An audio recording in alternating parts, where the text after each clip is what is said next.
gently falling.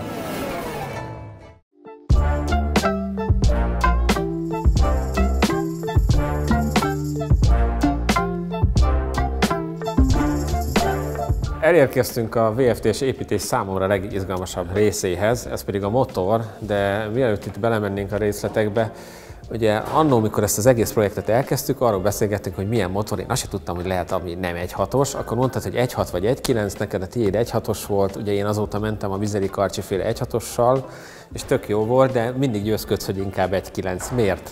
Hát a nyomatékban van szerintem óriási különbség az 1.6-os meg az 1.9-es között, ráadásul így, hogy mi azért az 1.9-nek is a végére fogunk érni, tehát 1.9-90 környékén lesz a teljes hengerűrtartalmunk, azért ez azt fogja jelenteni, hogy alacsony fordulatszám tartományban jóval dinamikusabb lesz az autó, és ugye ami a mi célunk ezzel, már ha tovább visszük az én általam kitalált hógumis csúszkálós verziót száraz aszfalton, ahhoz szenzációsan jó lesz az, hogy lentről nyomatékból fog menni az autó.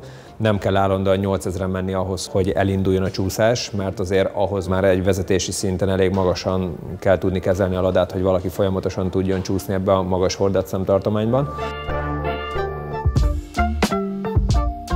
Ugye azért a nagyobb köbcenti, kisebb fordulatszámmal használva az mindig tovább tart, és azért az is nagyon fontos, hogy ne kelljen 300-400 kilométerenként motort cserélni, meg főtengelyt. Ezen belül majd nagyon fontos lesz, amire majd mindjárt rátérünk a későbbiekben, hogy milyen anyagokból fog ez a motor összerakódni, ami szintén a tartóság és a megbízhatóságot fogja növelni. Úgyhogy összhatásában szerintem egy nagyon komoly kis motorunk lesz, ami a lényege. A biztonság után számomra a második legfontosabb, a második legfontosabb a szíve az autónak, a motorja. Ennyire rossz élményed voltak, hogy az 1.6-ossal nem volt olyan könnyű driftelgetni, mert ugye azt mondod, hogy majd ehhez a körződéshez lesz ez igazán jó. Nincsenek rossz élményeim, az hozzátartozik, hogy a kínai gyártmányú hógumikkal sokkal jobban viselkedett az autó, hiszen kevésbé volt tapadás, és ezáltal szabadabban csúszott az autó.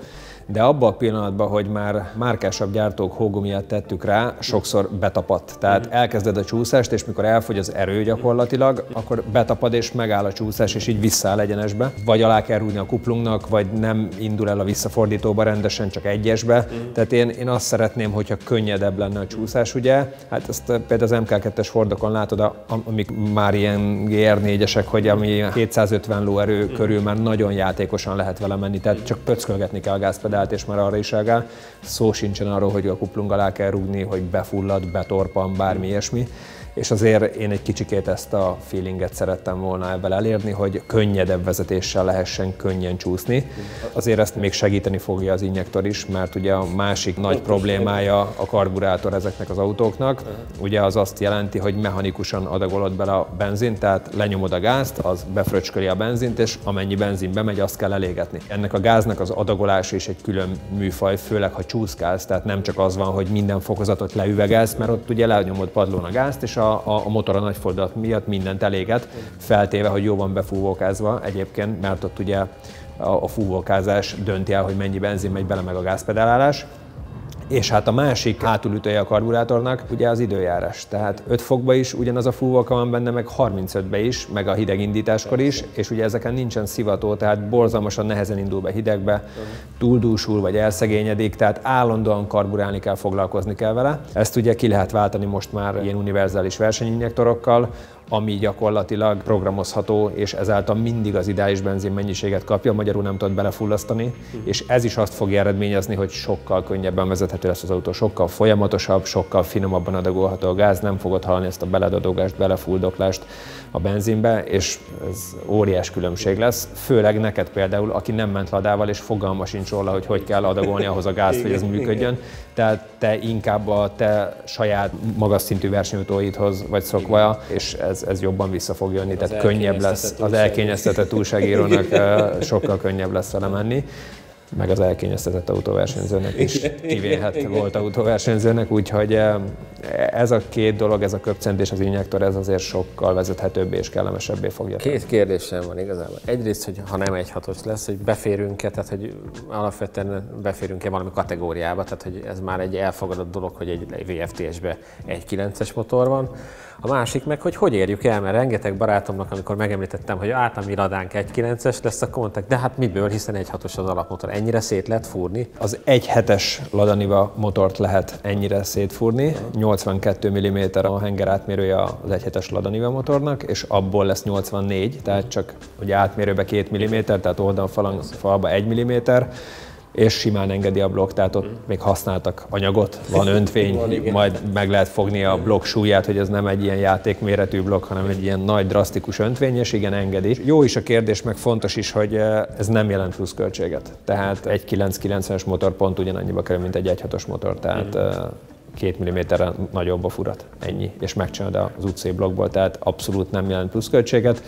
A kategória besorolás az meg olyan dolog, hogy igazából ez nem lesz úgy éles versenyautó, hogy ugye nincs is már a VFT-snek kategóriája, tehát ugye gyakorlatilag P csoportba lehet vele menni. Szerintem a kutya nem nézi azt, hogy hány köbcent is, ez már inkább ilyen baráti találkozó, egy ilyen VFT-es versengés, nem ez az élet-halálharc, szerintem legalábbis. Meg hát mi nem akarunk vele ugye hivatalosan versenyen úgy mezőnyben indulni, hanem ugye beszéltünk előfutásról, beszéltünk hegyi felfutásról, beszéltünk rally legendről, tehát itt elég sok terv van, egy jó hóverseny, egy Arctic Rally például, tehát olyan lehetőségek vannak, amik 100-szor nagyobb élményt adnak, mint az, hogy slickkel, aszfalton menni egy ilyen autóval időre.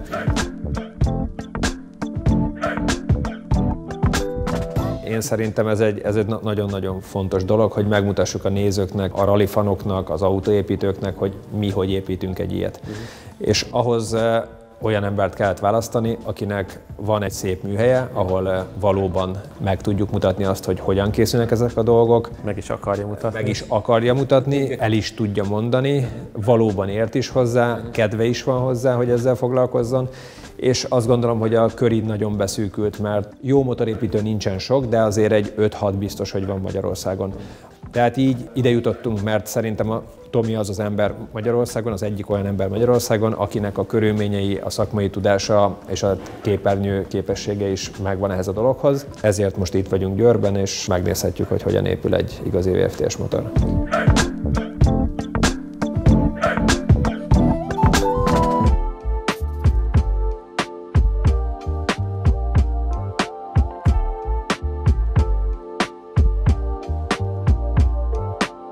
Hát itt vagyunk Győrbe a Kálmán Rally Service műhelyében, és most megnézhetjük részletesen, hogy miből is épül ez a Lada motor, hogyan épül és ki építi. Úgyhogy bemutatom a nézőknek Kálmán Tomit. Jó napot kívánok! Hát először is, amikor megkerestél legelőször, ugye ismertük már előtte egymást ezzel a projekttel kapcsolatban, akkor mondtad, hogy te szeretnél erőt csúsztatni, driftelni magyarul. Ahhoz mindenképpen kell az erő. És ahogy az amerikai mondanak, köbcentit csak köbcentivel lehet pótolni.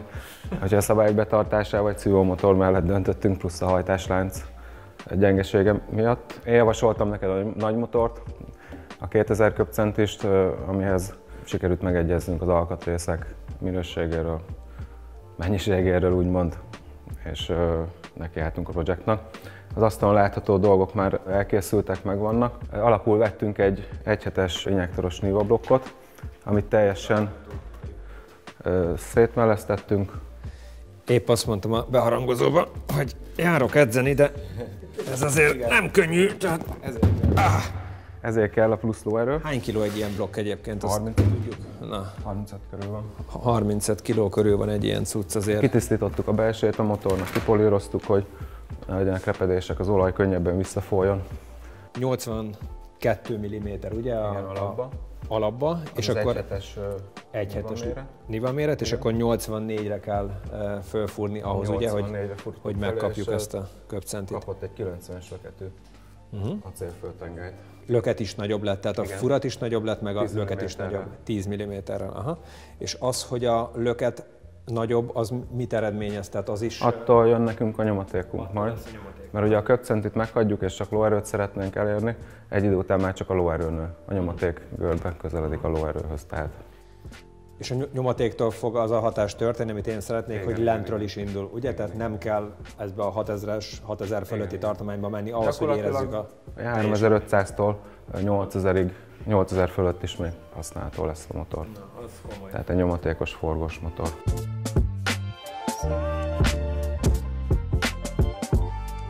Legyártottuk hozzá a főtengelyt, ez egy kovácsolt acél főtengely, módosított lökettel, hozzávaló X-profilú hajtókar, ami miatt választottuk, hogy a blokkba elforduljon, hogy a nagy löket miatt ki kell így is majd szednünk még a blokkból. A főtengelyt, ugye, ha jól tudom, azért kellett kovácsoltra cserélnünk, mert a gyári Lada főtengely nem bírja már ezt az erőpróbát, és általában minden Lada motor főtengely töréssel kerül a pálya szélére.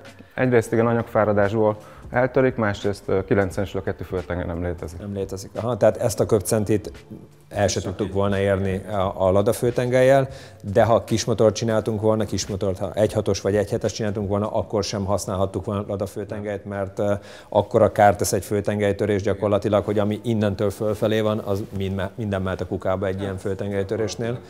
És én úgy voltam vele, meg hát ugye közös megállapodással arra jutottunk, hogy egyszer inkább meg kell venni ezt, és utána ez idézőjelben korlátlan ideig használható, és nem fog eltörni. Hogy akkor ehhez választottuk az X-profilú hajtókarokat, hozzá kovácsolt dugattyút, CNC megmunkált hozzá szelepeket, ami speciális anyagból készült, CNC nesztergával. Itt is szintén a szelepek esetében is ugye a tartóság, hogy ne szakadjon le a szelepfeje, az egyik oka annak a fordulat miatt. Rugóerő miatt. Itt a dugattyúk tetején ezeknek a bemarásoknak van valami szakmai szempontból valami lényege? Mi, ahogy módosítottunk a vezérműtengelyen is, a nagyobb benyitás miatt a szelepváltásnál kell nekünk a hely. Tehát egészen egyébként beleérne a dugattyúba a szelep, tehát így a szelep... Így is nagyon minimális hely marad. Minimális hely marad, aha. Titán rugótányért alkalmazunk, az is fele súlyú csak, mind a gyári. Tehát tökéletesen nem lehet behangolni, de ugye mi, hogy nekünk a motor 4000-től 8000-ig kell, esetlegesen fölötte, abba a fordulatszám tartományba a megfelelő gázlengéseket be tudjuk kalibrálni. És akkor ennek a hossza az úgy változtathat, hogy különböző méretben vannak ilyenek, és akkor ki lehet próbálni a padon, hogy... Ugye az utcai autóknál ezt megoldották, hogy állítják a szívócsőhozt, de ott nagyon széles a tartomány, ott gyakorlatilag 1500-tól 6-7000-ig kell működjön, nekünk csak a felső tartomány lényeg. Tehát ha ezt nem csinálnánk meg a vezérműtengelyt, hanem hagynánk a gyárit, akkor hiába próbálnánk befecskendezni a szükséges benzinmennyiséget, akkor nem bírna bejutni gyakorlatilag a hengerfejbe. Hát a hengerfej a lelke a motornak. A hengerfej a lelke a motornak. Aha. Igen, mik vannak még itt ide? Fölraktál még egy pár dolgot, ezeket még légy szíves. A vezérlést átalakítjuk, egy ilyen CNC mart kerekes feszítőt kap a gyári sikló helyett. Vezérműkerék természetesen az is állítható lesz, egy könnyített alumínium közepű. Ez a fokolás? Ez a fokolás miatt kell, igen. Sikerült rábeszélnelek, hogy megcsináljuk elektromos gázpedálosra, óckodtál tőle, de megígértem, hogy nem fogod megbánni. Tehát az a teligázas váltástól elkezdve a rajtprogramig akár kipörgésgátlót is rakhatsz bele, bár nem hiszem, hogy az... Nem. A másik kettő az mehet, de a kipörgésgátló az szigorúan tilos. Generátort is természetesen mást fogunk használni, az sem marad a Lada. Miért választottuk ezt a kuplungot? Azt mondd még el. Igazából, mivel hogy driftelni szeretnél vele túlnyomó részt, azért nem szerettem volna kisebb méretűt választani. Az inkább ilyen pályautós jellege lett volna. Abból is van itt azért. Igen, tudunk mutatni. Mintának például. Érdekességképpen. Azért ez már nem az a fajta lentkerék, ami fölránt, hogyha megfogod. És hát ekkor átmérőjű kuplung. Ráadásul karbon és 3 tárcsás, tehát van tovább, csak hogy lássák a nézők, hogy azért csinálunk egy aránylag komoly autót, de mindig van tovább, mert ez egy más kategória például itt. Természetesen, ahogy megbeszéltük, injektoros lesz az autó. Ehhez készítettünk egy alsó jeladótárcsát. Az 1XI-at lecseréltük bordás XI-ra, kisebb súrlódás miatt, megbízhatóság miatt. Szuper csavarok, ugye? Lentkerékhez, is, igen. Hajtókarhoz is. Ezek tűzkarikás motorok.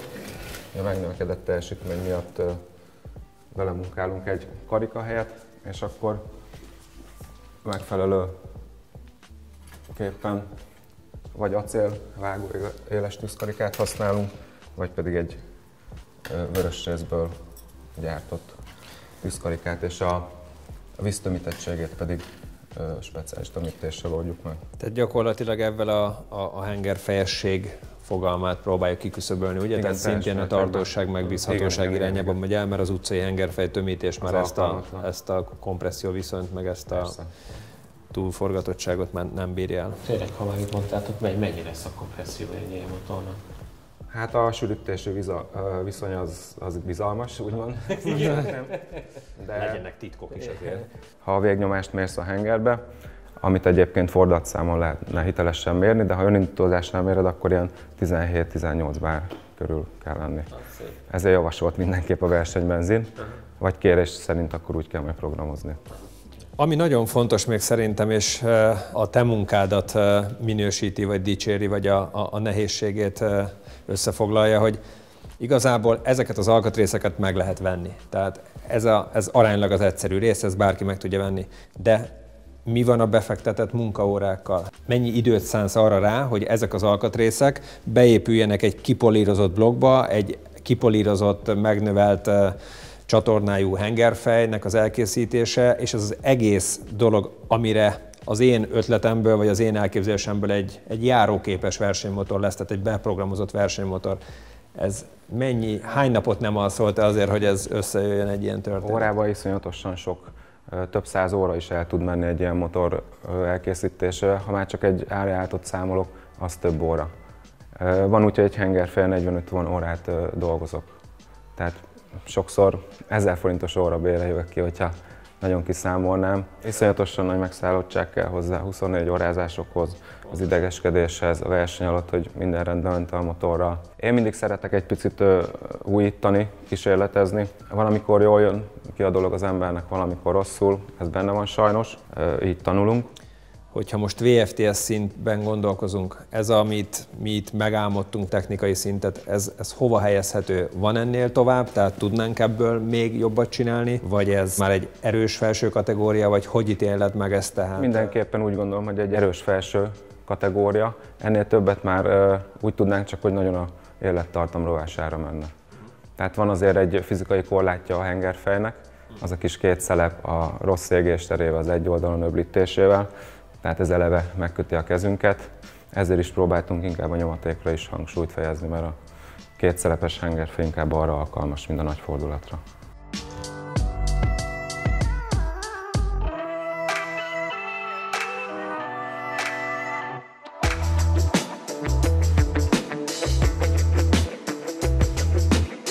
Tehát a versenymotorunk lelke, ahogy te fogalmaztál, és ebben én maximálisan egyetértek, a hengerfej, ami ugye egy széria hengerfej, tehát egy Lada hengerfejből épül a versenyhengerfej.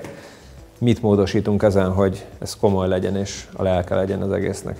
Gyakorlatilag a hengerfejen majdnem mindent módosítunk. A szelepek méretét ugye előbb beszéltük, hozzá a megfelelő méretű szelepülékcseréje, következik teljesen más anyagból.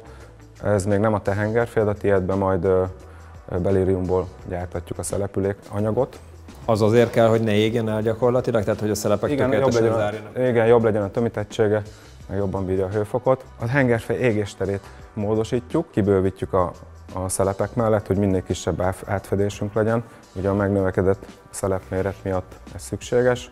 Akkor a csatornákat bővítjük, szívó-kipufogót. Így gyakorlatilag ugye, hogy Igen. nagyobb mennyiségű gáz tudjon távozni, meg bejönni a benzin, ugye? Azért kell nagyobb átmérőt csinálni. Aha. Igen. A szelepvezetőket miért kell kicserélni még, azt mondd már el, légy szíves. Ugye itt vannak a szelepvezetők, ezeken átjön be a szelep. Miért nem jó a gyári, ami benne van? A gyárilag szürke öntvényt használnak, az nekünk nagy fordulaton nem túl szerencsés, mert megtapadhat a szelep benne. Ezért ilyen önkenőanyagot használunk. A hengerfej oldalát felhegesszük ugye a módosított szívócsonk miatt, plusz csavarokat helyezünk bele. Még érdekességképpen, azt most nem tudok még mutatni, gyárilag itt is egy ilyen picike kis láncvezető sím van. Bakelitből, nem ilyen? Ilyen vacak műanyagból, ami leszokott szakadni. Ide is gyártunk neked egy ilyen lánckereket, és akkor ott is csökkenni fog a súrlódás. Szuper. És akkor ez gyakorlatilag ezeket a munkálatokat, ide leülsz a kis székedre, és különböző levegővel működő kis csiszolófejekkel te személyesen itt gubbasztva egy lámpa alatt elvégzed. Ugye? Tehát és ez az a rengeteg munkaóra, amit gyakorlatilag a saját kezeddel, a saját elképzeléseid szerint kell végrehajtani. Többek között igen. Ugye azt beszéltük, hogy esetleg ezt meg lehet CNC-n is csináltatni, de az úgy megnövelni a költségeket, hogy maradtunk a hagyományos módszernél. Mi szeretjük a manufaktúrális dolgokat. Tehát én azt gondolom, hogy annak van értéke, meg az legalább egyedi és tényleg átgondolt, és oda teszi az ember magát benne, úgyhogy én kimondottan szeretem még ezt a fajta munkát. Az is fontos, hogy amikor a végére érsz, akkor a 4 darab égéstérnek ugye köbcentire teljesen meg kell egyezni, tehát ezt ilyenkor feltöltött folyadékkal úgy méred meg, hogy egyforma legyen, ugye? Mert ha eltérés van, akkor gyakorlatilag egyenlőtlenül jár a motor, meg elmegy a... Egy térfogatot lehet folyadékkal feltölteni. Általában azért ezt 1,2 köbcenti pontossággal szoktam megcsinálni. Tehát 4 darab teljesen egyforma égésteret kell legyártanod, tehát nem csak úgy, hogy most éppen belekapott a kés, és itt most többet, hanem ezt teljesen egyformára kell megcsinálni, ennek még ez a szépsége, meg a pikantériája, hogy mindennek egyformának kell lenni. Ugye neked írható gyújtás lesz, úgymond egy írható motorvezérlőt szerelünk bele, tehát itt lehet hengerenként is kompenzálni, hogyha esetleg valamelyik henger hamarabb becsörrenne, meg van hozzá speciális kopogásszenzor, ami kérje nekünk, hogy milyen fordulaton melyik henger csörrend be. Tehát azt is lehet, hogy hengerenként kompenzálni, hogyha még ennek ellenére is lenne benne egy kis különbség. A hengerfejen fölülről is alakítunk egy-két apróságot, többek között az olajjáratokat megcsináljuk, megbővítjük, úgymond kimarjuk nagyobbra. Ennek mi a jelentősége egyébként? Gyorsabban visszérjen az olaj a karterbe? Igen. Ugye a kartert is módosítjuk a kanyarokba, az oldalerő ugye felpréseli a blokk oldalára az olajat. Ugye arra nem sikerült rábeszélnem, hogy külső szivattyúsra csináljuk, mert azért a költség az véges, így is már túlléptük szerintem. Nem csak ezt a részt, de hát... Ezért a szivattyú az marad, és ezért megcsináljuk majd az olajteknődet terelősre, hogy nem ötjön. Abba ilyen olajterelők kerülnek be, hogy ne tudjon kimenni az olaj, tehát mindig lesz olyan fak, ahol lesz olaj, ugye? Vagy ilyen zsalus rendszerre megcsináljuk. A főtengelyt centírozzátok, ugye ez nem súlyozva, hanem bár a centírozás is súly kompenzációval van, ugye? Lukakat szoktam látni a főtengely sonkában. Ilyen dinamikus centírozógépünk van hozzá, gyakorlatilag nullára ki lehet centírozni. Annak az a lényege, mint a kerékcentírnak, hogy ne üssön, ne keletkezzen rezonancia gyakorlatilag, ugye? Mint a szitál a kezedbe 120-nál a kormány. Hát hasonlóképpen igen, vibrációk léphetnek fel, ilyenkor szokott letörni az önindító fül, a generátor. Tehát nem csak a motorba keletkezik kár, hanem kapcsolódó alkatrészekben is, mert olyan rezgések, olyan rezonanciák keletkeznek, amik eltörik a fémöntvényeket, vagy az alulöntvényeket. Kezdődő anyagfáradást okozhatnak, repedést, törést későbbiekben. Ezért is javasoltuk ezeket a jobb minőségű alkatrészeket, plusz a lehető legprecízebben összeszerelve, külön a hajtókarnak az alsó forgó tömegét külön súlyozzuk, külön az alternáló tömegét, a dugattyút, csapszeg. Tehát minden forgó, mozgó alkatrész, minden ki van centírozva, ki van grammolva, minden egyforma. A főtengely, mikor vettünk egy ilyen kovácsolt főtengelyt, ugye ezt gyárilag is centírozzák. Hogyne. Igen, és te még ezt kontrollálod, hogy ez jól van-e megcsinálva? Általában egy gyári autónál 5 g tűrés. Ezek a főtengelyek 1-2 g pontossággal jönnek, úgyhogy oldalanként 1-1 g, 1,5 g centírozási hiba van benne. Ezt leszoktuk vinni 1,2-re oldalanként. Tehát gyakorlatilag semmi. Nullára. Aha. Hozzá utána felcsavarozzuk az égszítárcsát, lánckereket. Az is ki van súlyozva, összejelölve, és utána a lenkerék, és a legvégén még a kuplung is. Tehát az egész hajtásrendszer, ami fel van építve a főtengelyre, az mindegyik egyben is nulla körüli értéket produkál, mert ugye hiába csinálnád meg a főtengelyt, ha a kuplungban meg lenne 30 deka, és akkor akkorákat ütne, mint a ház. Aha. Tehát így végig van centírozva, és ezáltal van az a szép finom járása is a motornak, tehát ez összefügg a motor járásával? Nem. A centírozatlanságot nem veszed észre kis fordulaton, ez nagy fordulaton okoz problémát, ezért is az utcai autóknál nem annyira precíz. Mondjuk egy Porsche-nál például ott kimondottan odafigyelnek a centírozásra, mondjuk egy komolyabb szívómotornál.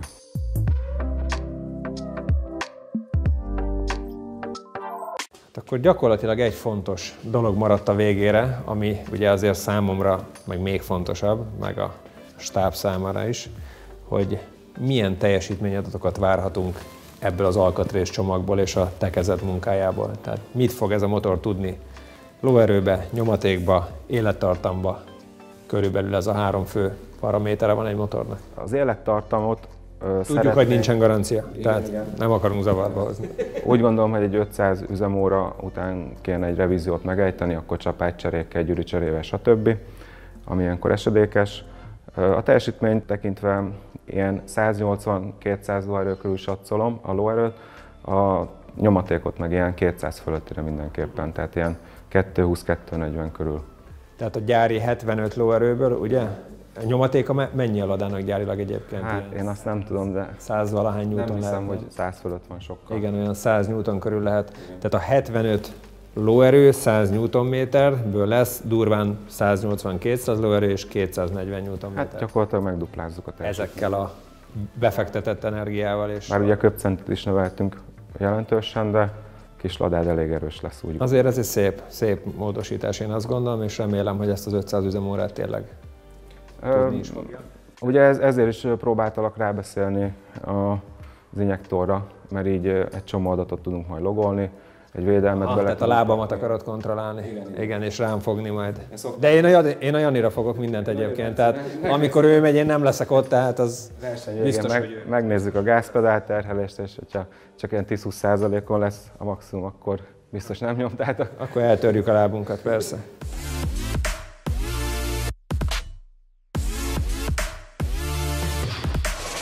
Nagyon jó. És akkor a végén ezt egy fékpadi méréssel fogod is igazolni? Igen. Plusz még utána ráfinomítunk itt az utcán, itt az ipari parkban, kicsit megforgunk, mint ahogy már megtörtént egy párszor.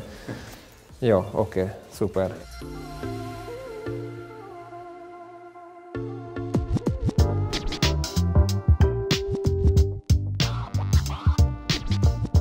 Az előző részben darabokban már lehetett látni a Robinak a 2000-es ladamotrát.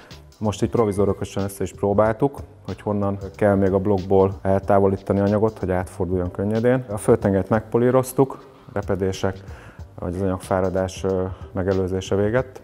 A földtengely polírozásával 20-25 óránk ment el, utána még a centírozás volt hátra, 1-2 grammon belül sikerült kicentírozni. Az összes szereléshez még a dugattyukat kell majd kisúlyoznom, de ahhoz előtte meg kell csinálnom még a égéstérnek kiképzését a tetején. Érdekességképpen elmondanám azt is, azért választottunk X-profilú hajtókart, hogy a löketét megnöveltük a Ladának, és így is, hogyha megnézik a nézők, éppen hogy elfordul, és még a blokkon módosítani kell. Alul pedig a hüvely aljánál meg neki is ér. Még így is kell marni majd a blokkból. Be van tűzkarikázva, lesikolva, megfúrva. A dugattyúkon kell még igazgatnunk a gyertya helyét. Az égéstér, hogy tökéletes legyen a szelepeknél, letörjük az éleket. A hengerfej próbapadon van, áramlását megvizsgáljuk, hogy milyen tengely, vezérműtengely benyitásnál mennyi levegőt tud szállítani. Ha kell, akkor még természetesen igazítunk rajta. Itt van már a Robinak a vezérműtengely, ez már készen van. Hozzá a vezérműkerék állítható, a szelepek. A hengerfejet köbözzük, mindegyik égésteret 10 köbcenti pontosra készítjük el. Természetesen meg vannak nyitva a nagy szelepek miatt az égéstér is, amennyire lehet ki van bővítve. Ez már Robinak a hengerfej, neki készült, benne a szelepülékek, az égéstér kibővítve, felhegesztve az oldala, hogy megtámassza a szivócsonkot. Felülről lesz még munkánk vele, olaj visszafolyókat megnagyobbítani, lemarni a hengerfejről egy-két dolgot. Még van pár óra, hogy elkészüljön, de most már látjuk a fényt az alagút végén. Eddig körülbelül ilyen 160-200 óránk ment el a motorépítéssel. Úgy gondolom, hogy egy 80 óra kell még, hogy elkészüljön, és beszerelhető állapotba kerüljön. Lehetőség szerint megpróbálunk minden motorhoz megfelelő kipufogót találni. Olyan igény esetén, ha van rá, akkor egyedi kipufogót gyártunk, előre lehajtott darabokból. egyedi hosszúságúakra, meg méretűre, amit aztán letesztelünk a áramlásvizsgálón is. Ugye az ideális méret azért lényeges, mert hogyha túl nagy, akkor hamar öblít ki a motor, nyomatékot veszítünk, viszont ha túl pici, akkor magas fordulaton nem érünk el megfelelő teljesítményt, úgyhogy a pont jó, ami megfelelő, azt kell megtalálni. Ez pedig egy 1.6-os motor, pár milliméterre kisebb kipufogót használunk, jó hosszan, teljesen a karosszéria alatt fog 4 az 1-be csatlakozni. Ez egy forgósabb motor lesz, rövid löketű, nagy furatú. A tietek is hasonló módon lesz elkészítve, annyi különbséggel, hogy nagyobb átmérőbe, hogy eleve nagyobb az űrtartalma a motornak, és nagyobb mennyiségű gáz is fog távozni. Mátis Norbert barátomat szeretném bemutatni, az MLR Kft-nek a ügyvezető igazgatóját, ahol készülnek a Lada vezérműtengelyek és egyéb alkatrészek a motorsport részére. Mi egyedi gépalkatrészsel gyártásával foglalkozunk, ezen belül hobbi szinten igazándiból ilyen jó barátság kapcsolatban vezérműtengelyeket, főtengely, egyéb ilyen dolgoknak a javításával, új gyártással, blokkok megmunkálásával, a hajtókarok gyártásával, meg egyéb ilyen alkatrészek, ami beépülő alkatrészek. Minden olyan, ami nagyon egyedi. Ami egyedi, igen. Ezekkel foglalkozunk, és ilyen 1-2 mikron pontosságig gyártunk. Meg tudnánk mutatni a vezérműtengelyt, hogy készül elsősorban? Hát itt van egy ilyen technológia? Egy félig kész vezérműtengely, ez egy Lada vezérműtengely. Ez most olyan fázisban van készültségben, hogy ez ugye meg van esztergálva, egy kéregedzett edzhető anyagból, és ez egy előmunkálást kapott, tehát le vannak marva a bütyökformák, köszörűs ráhagyásra, ezek után a hőkezelőbe kerülnek, és hőkezelés után pedig készre köszörüljük. Ilyenre Magyarországon nagyon kevesen, vagy szerintem lehet, hogy senki se vállalkozik, vagy csinálnak, mert nincs olyan gépparkjuk, amivel ez megvalósítható lehetne. Akkor megmutatnánk most azt a gépet, amin a vezérműtengelynek a köszörülése készül. Ez egy gép igazándiból egy CNC köszörűgép, ami program alapján a megadott mérnökök, vagy adott esetben a gépkezelő segítségével igazándiból szinte ami forgástest és elképzelhető, azt le lehet vele gyártani. Komoly és nagy szaktudást igénylő gépek, tehát ilyenből tudtom szerint az országban nincsen több ilyen gép, amelyik ilyen felszereltségű lenne. És mennyi idő alatt köszörül meg egy tengely? Hát relatíve most már így, hogy amikor rá van szerelve, és már amikor csak rakni kell igazándiból a gépbe, akkor egy ilyen 30-40 perc alatt készre köszörülünk egy vezérműtengelyt. Ez egy 5 tengelyes maró, ezen készül a Ladának az égéstere, igény szerint a csatornája, a szívókipufogó. Ez egy 5 térbeli irányban mozgó gép, amin különböző felületeket lehet, tehát ilyen égéstér, hengerfejeket, szögfuratokat lehet elkészíteni egy felfogásból, tehát ez nagyon megrövidíti az üzemidőnket, a gyártási időket. Itt ugye látszik, hogy a fej is fordul, az asztal tud forogni, és így lehet kiképezni különböző alakokat, felületeket. Itt készülnek például a generátortartók, akkor az összes ilyen CNC-zett dolog, amit mutattam az előző adásokban is.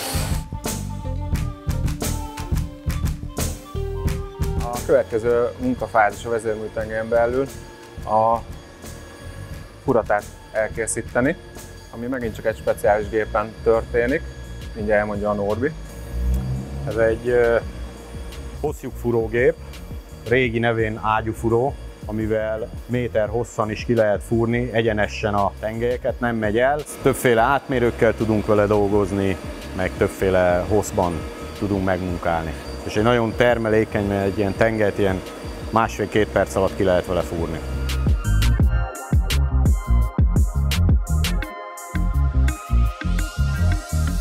Akik nélkül a VFTS nem épülne, AP Szelszer. Ingatlan hasznosítás mesterfokon. A VFTS építésben partnerünk az EasyGifts.